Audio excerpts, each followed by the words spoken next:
Rire quelques lacunes en orthographe avec un H ou pas, deux T ou un seul T, mais cela peut parfois aussi devenir un vrai complexe. Comment alors se réconcilier avec ces mots qui vous échappent? En faire un jeu? Tout commence dès le plus jeune âge, mais pas seulement. Anne Guéry, David Damena. C'est l'histoire d'un écrivain qui se souvient. Je vais tuer mon instituteur. J'ai 10 ans. C'est le bon âge pour commencer une carrière de meurtrier. Daniel Picouli était un enfant, c'était un jour d'école, un de ces jours que jamais il n'oublierait, debout sur l'estrade, les mains sur la tête, puni pour une dictée bourrée de fautes d'orthographe et un astit qui l'humilie devant tout le monde. Convenez, jeunes gens, que pour faire autant de fautes d'orthographe, il faut vraiment être bête.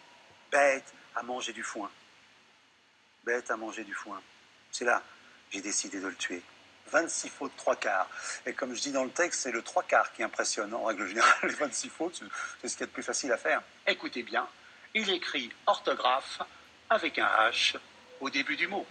Le cancre aux 26 fautes est devenu un écrivain qui met en scène ses propres textes. Il n'avait pas le talent de l'orthographe, mais il avait celui de raconter des histoires. Alors, il s'y est accroché.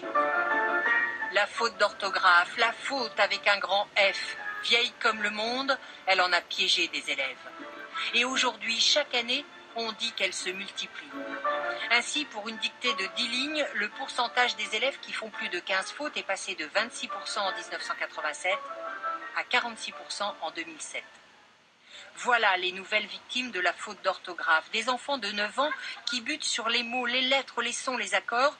Des enfants que l'on a voués au redoublement dès le CP et des parents qui culpabilisent. On m'a dit, il rêve, il plane. Donc au début, je me suis dit, oh là là, c'est moi. C'est mauvaise mère, hein. J'ai dû déconner complètement. J'arrivais à aucune matière à l'école, ni rien. D'abord, on s'est dit, bon, on va essayer de s'y mettre avec lui, de travailler avec lui. Et puis ça changeait rien, quoi. C'était toujours aussi compliqué. Donc après... Vous avez passé des savons? Ouais, hein. Bah oui, c'est ça, c'est terrible. Alors ça se termine dans les larmes, dans les crises, voilà.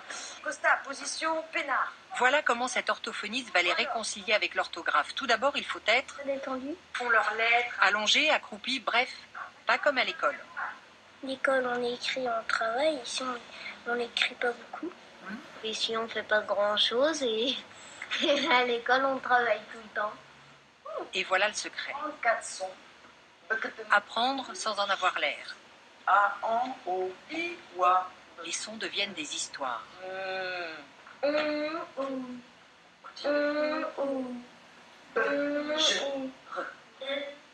les mots se transforment en chansons. Parfait.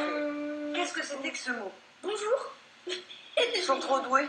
Quant aux lettres, on les forme avec le corps. Aide.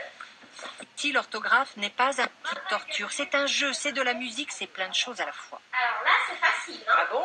Ah oui. Oh, bravo. Plus on stimule l'enfant, plus on lui apprend de choses et plus il apprend.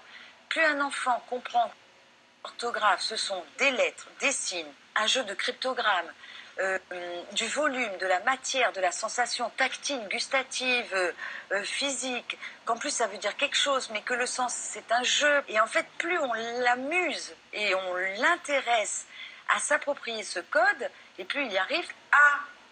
En utilisant le son, le geste, le dessin, l'imagination, cet orthophoniste rééduque les enfants en 6 mois, 1 an, Armoire. quand il en fallait 4 il y a 10 ans avec des méthodes classiques. Armoire. Réfléchis. Voilà donc des enfants pour qui la faute d'orthographe n'est plus une fatalité.